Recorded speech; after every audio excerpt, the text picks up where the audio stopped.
दोस्तों, आज आपको हमको नंदौर वन ले जा रहे हैं, जहां हम आपको कुछ स्लोगन बता रहे हैं, जैसे कि संध्या व रात्रि में अकेले विचरण न करें, समूह में ही चलें, घर के आसपास झाड़ियां न बढ़ने दें, नियमित रूप से सफाई करें, मवेशियों को जंगल में न छोड़ें, अपने खेत एवं घर में ही रखें, जंगली जानवर दिखाई देने पर हमला न करें, इसकी सूचना वन विभाग को दें, मृत शिकार के पास न जाएं, तत्काल इसकी सूचना वन विभाग को दें, घर के आसपास अंधेरा न रखें, पर्याप्त रोशनी रखें। तो इसी के साथ नमस्कार दोस्तों, मैं मनोज आर्य, खबर संसार के लिए इस समय हम उत्तराखंड की हल्द्वानी के पास नंदौर आपको सैर कराने ले जा रहे हैं। जी हाँ, नंदौर वाइल्ड लाइफ सेंचुरी, जो कि हल्द्वानी फॉरेस्ट डिवीजन में आता है। और आप देख सकते हैं खूबसूरत जंगल, और इन पेड़ों को आपका भी मन कर रहा होगा कि यहाँ पे आए।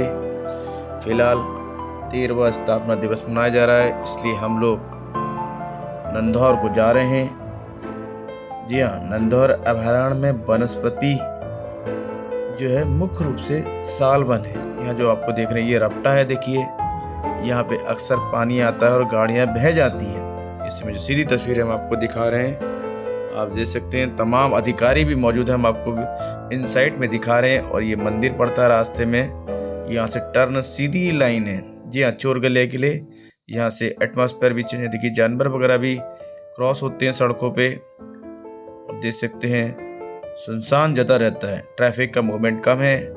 हालांकि ये लाइन से आप सितारगंज, नानकमत्ता, टनकपुर, पीलीभीत की ये लाइन है, रूट है। जी हाँ, और इसके बारे में हम और बताए चले नंदौर के बारे में आपको कि यह मिश्रित पर्णपाती वन और घास के मैदानों से घिरा हुआ है। साल के पेड़ इस परिदृश्य पर हावी हैं, जिनकी छतरी की ऊंचाई 35 मीटर तक है। नंदौर अभयारण्य में पाई जाने वाली अन्य वृक्ष प्रजातियों में खैर, रोहिणी और सिस्सू शामिल है। अभयारण्य में औषधीय पौधों से भी भरा पड़ा है, जैसे एकोनिटम, हेट्रोफिलम, बर्बेरिस, अरिस्टाटा और पिक्रोरिजा क्रोवा। जी हाँ, अभयारण्य की स्थायी वनस्पति को मोटे तौर पर उत्तरी उष्ण कटिबंधीय मोई पर्णपाती वन के अंतर्गत वर्गीकृत किया जा सकता है, और इसे निम्नलिखित 6 प्रकारों में हम बांट सकते हैं, जैसे साल का वन हो गया, मिश्रित वन हो गया, नदी वन हो गया, स्क्रबलैंड हो गया, घास का मैदान जिसे हम सवाना भी कहते हैं, उपोष्ण कटिबंधीय देवदार वन यानी कि डांडा, अंग्रेजी में डांडा। जी हाँ, और देख सकते हैं आप, हम आपको ले चल रहे हैं। दर्शकों को और भी हम बताए चलें कि अभयारण्य में, जो नंदौर का अभयारण्य है, विभिन्न प्रकार के स्तनधारी को घर है, जिनमें 50 से अधिक प्रजातियां दर्ज है। अभयारण्य में पाई जाने वाली कुछ स्तनपायी प्रजातियों में बाघ, तेंदुए, हिमालयी काले भालू, एशियाई हाथी, वार्किंग हिरण और सांभर शामिल हैं। अभयारण्य में सांपों की एक महत्वपूर्ण आबादी का भी एक घर है, जैसे कि भारतीय रॉक अजगर, किंग कोबरा और आम क्रेट। अभयारण्य की विभिन्न प्रकार की एवियन प्रजातियों का घर है, जिसमें 250 से अधिक प्रजातियों दर्ज की गई हैं। यह नंदौर अभयारण्य हिमालय की तलहटी में है, जो इसे प्रवासी पक्षियों के लिए महत्वपूर्ण बनाता है। नंदौर वन्यजीव अभयारण्य में पाई जाने वाली कुछ पक्षी प्रजातियों में हम आपको बताए चलें, जिसमें हिमालयन ग्रीशन रेड, जी हाँ, जंगल फावल, कोलार्ड, फाल्कोन, यूरेशियन स्पैरोबाक, कॉमन मर्गेसर, ब्रोफिश उल्लू, और पहली बार दर्ज की गई जून 2023 में रेड हेडेड ट्रागियन। जी हाँ, हम अपने दर्शकों को ये भी बताए चलें कि जो नंदौर वन्यजीव अभयारण्य है, एक अद्वितीय जैव विविधता हॉटस्पॉट है, जो अपने प्राचीन जंगलों, घास के मैदानों और नदियों के लिए जाना जाता है। एक बात और हम आपको बताए चलें कि अंग्रेजों के समय यहाँ एक ट्रॉम बिछाई गई थी। जो पेड़ कटते थे साल के, उनको उनके ट्रेन बिछा रखी थी लाइन लालकुआ तक। उस समय जो लागत आई थी अंग्रेजों की, जो लिखा है लिटरेचर में, 1,85,000। जी हाँ, ये महत्वपूर्ण जानकारी हम आपको दे रहे हैं। उस समय मूवमेंट करते थे जब, क्योंकि पेड़ तो 25-30 साल में बनता है, तो इस तरह मूवमेंट भी करते थे जैसा कि हमें जानकारी है। फिलहाल हम आपको और भी बताए चलें अभयारण्य के बारे में। इसमें तराई आर्क लैंडस्केप का एक हिस्सा है जो एक सीमा पार संरक्षण पहल है, जिसका उद्देश्य पूरे भारत और नेपाल में बाघ और हाथियों की आबादी को जोड़ना है। उत्तर में इसके समीपवर्ती वन प्रभाग के रूप में नैनीताल और चंपावत है। पूर्व में इसकी सीमा हल्द्वानी, चंपावत और तराई पूर्वी वन प्रभागों के आरक्षित वन क्षेत्रों के साथ लगती है, जो आगे चलकर नेपाल के साथ सीमा बनाती है। दक्षिण में इसमें हेलोन और तराई पूर्वी प्रभागों के आरक्षित वन क्षेत्र हैं। पश्चिम में इसमें हल्द्वानी वन प्रभाग के आरक्षित वन क्षेत्र हैं।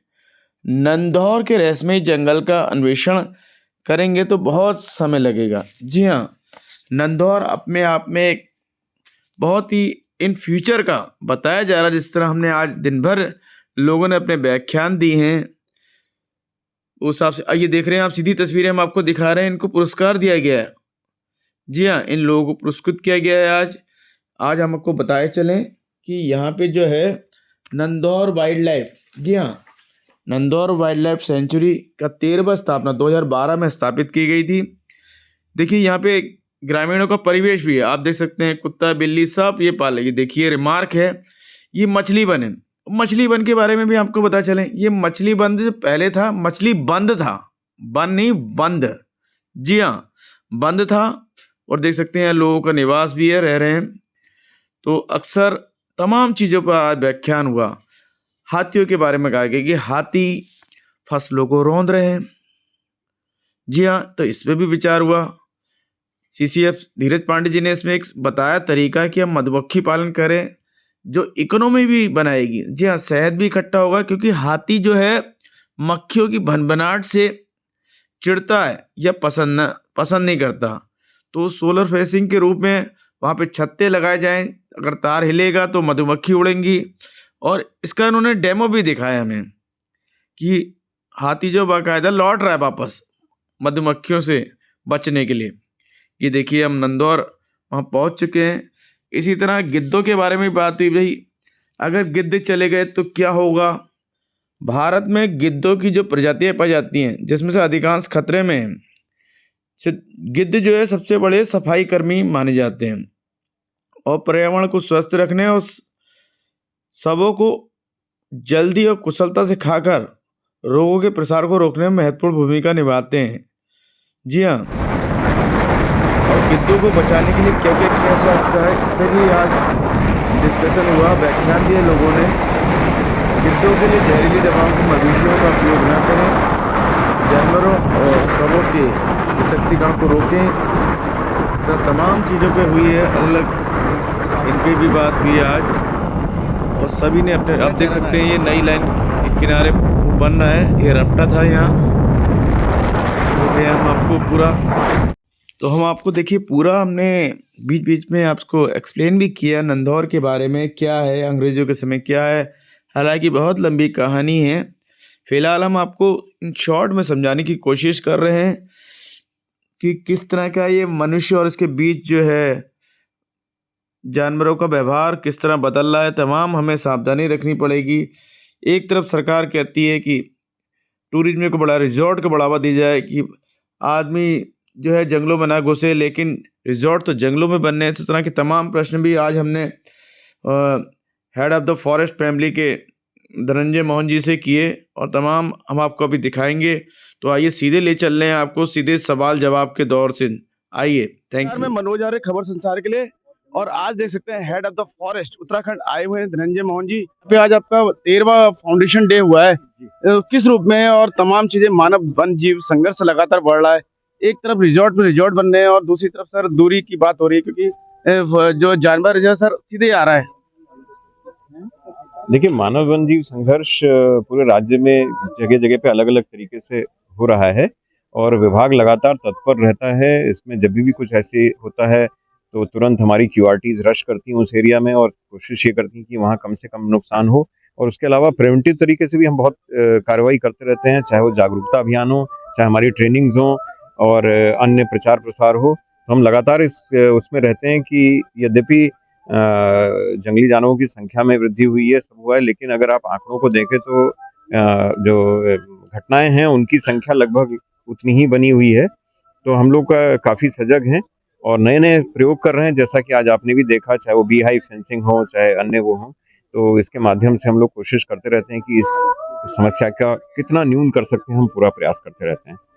सर और भी कोई नए अपडेट आ रहे हैं कि जानवर और मानव के मतलब दूरी का डिस्टेंस जो आ रही है, क्योंकि लगातार प्रवास लगातार आदमी का बढ़ते जा रहा है जंगल के एरिया में, तो लिहाजा मामले बढ़ रहे हैं। नहीं, ऐसा है कि अभी भी ग्रामीण जो हैं जंगलों में अपनी बुनियादी आवश्यकताओं के लिए अंदर प्रवेश करते हैं। आमतौर पे महिलाएँ जिनको इसका ज़्यादा खामियाज़ा भुगतना पड़ता है, चारे के लिए, ईंधन के लिए, लकड़ी के लिए जंगल में प्रवेश करते हैं और कई बार ऐसे क्षेत्र जहाँ पे इस तरह के जानवर सक्रिय होते हैं, वहाँ पे हम पूरा प्रयास करते हैं कि लोग ना जाएँ जंगल में, प्रचार-प्रसार भी करते हैं।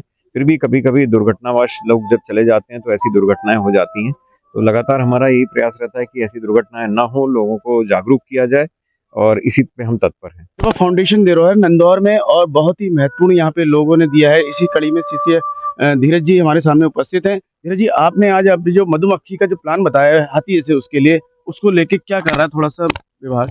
देखिए, एक प्रयास हमारा था कि जहाँ मधुमक्खियों को का उपयोग करके और किस प्रकार से हाथियों को आबादी क्षेत्र में आने से रोका जा सकता है, उस बारे में एक प्रयोग हमने किया था। उसका एक प्रस्तुतिकरण आज हमने दिया है और हमारी कोशिश है कि ये एक सफल प्रयोग साबित हुआ है लगभग पिछले 2 सालों में।